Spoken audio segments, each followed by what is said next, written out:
var sumarnóttin. Stefán, á morgun eru minningartónleikar pabba þinn, Gunnar Tryggvason. En hans draumur var að safna saman hljóðfærum. Hver er staðan á hljóðfærasafninu? Ja, staðan náttúrulega eins og sérðana hérna. Hljóðfærin eru í vari hjá vinum og vandamönnum. Já, við erum svona að reyna að gera loka tilraun til að þrýsta á bæjaryfirvöld eða svona einhverja velviljaða aðila sem geta skotið yfir okkur húsi. Staðan er ekki góð. Nei. En hvað er langt, hvenær byrjaði hann að safna þessum hljóðfærum? Hann byrjaði að safna þessu svona upp úr 2000. 2002 er svona þessi söfnun hafin eiginlega þannig að fólk er farið að hafa samband við hann og hann er farið að sækja hljóðfæri og tónmuni heim til fólks með það að markmiði að varðveita það. Sko. Já. Hann er tónlistarmaður en safnari að eðlisfæri. Hann var tónlistarmaður og mikill safnari, hann henti helst aldrei neinu og sá held ég í þessum munum menningarverðmætin sem við erum svo átt okkur á núna að eru gríðarleg. Sko. Hvaða hljóðfæri er þetta sem hann var þá búinn að ná saman? Getur þú gefið okkur sýnishorn af því?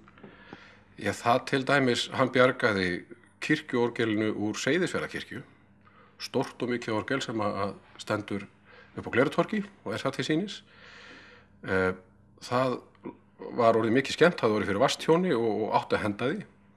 Kallinn tók það ekki í mál, borgaði undir að flutning hérna á Akureyri og fékk smið til þess að gera við það og spónleggja og límaði upp og lét laga það og það er í fullkomlega starfhæfu og góðu ástandi í dag. Þannig að hann fór víða, þetta er ekki bara eitthvað sem tengist hérna Akureyri, heldur var alveg sama hvaðan hlutirnir komu. Við eigum hérna gamalt orgel sem Jónas frá Brekknakoti átti. Það er fullt af hlutum sem að hafa sögu og sem betur fyrir þá höfðu við nú vita að skrifa töluvert æði niður. Já. Þannig að það týnist ekki með honum, sko, þessi saga. Er það gamla sagan að fólk átti sig ekki að verðmændunum fyrir bara næstu og seint eða of seint? Já, ég held að það sé því miður raunin núna að hérna, það er búið að ganga á milli manna í 10-12 ár og reyna að fá einhvers staðar aðstoð við að koma þessu fyrir en það hefur ekki gengið. En þið fenguð að vera inn á Gleratorgi fyrir nokkrum árum í ekki þó langa stund? Jú, það var sett 2 sumur, var sett upp sýning 2009 og 2010 og hana sáu á milli 6 og 7.000 manns og þar komu nú fleiri að. Pálmi Stefánsson kom með muni frá tónaútkomunni og það voru fleiri sem að lögðu þar til muni og svo sýning var afar glæsileg og góður rómur gerður að henni. En hvar hafa þessi munir þá verið síðan 2010? Þeir eru nú búin að vera svona hist og her, sko. Þetta við voru vinir sem að skuttu yfir þetta skjólshúsi. Pabbi var sjálfur með hátt í 50 orgel heima á Botni, þar sem hann bjó. Og ég með þetta heim í bílskúr og hérna, þetta er svona eiginlega út allt. Já.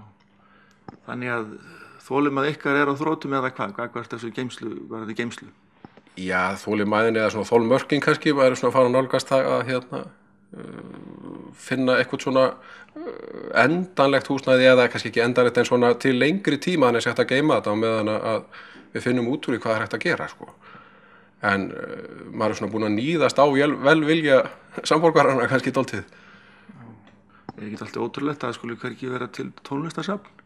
Manni finnst það, sko. Svona með að við bara safna menninguna og safna hefðina sem er að myndast hérna að það sé ekki hægt að finna þessu staða. Mér finnst það svolítið einkennilegt. En á morgun eru sem sagt tónleikar á Græna hettunum, minningartónleikum pabba þinn. Segðu mér aðeins frá hvað stendur til? Já, við ætlum að halda tónleika. Það er mjög í hans anda. Við heldum nú svona frekar hafa líf og fjör, sko, heldur en nokkuð annað og þetta koma 30 manns, held ég, ef allt er talið, sem ætla að koma fram og spila og syngja í hans minningu. Það koma þarna svona félagarans, gömlu, sem maður segir, úr tónlistinni og ætla að spila lög eftir hann.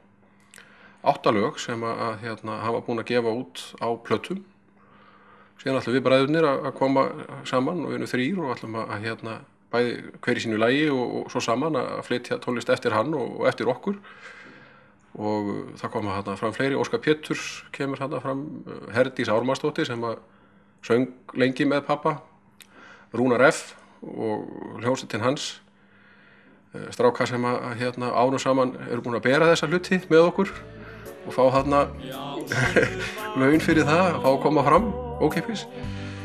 Við ætlum að styrkja Þroskahjálp, við ætlum að styrkja starfsemina á Botni, þar sem að pabbi bjó í 14 ár og hafði skjól fyrir þessa muni og mikla svona víðsýni staðarhaldara þar að fá að geyma þetta þarna inn allt.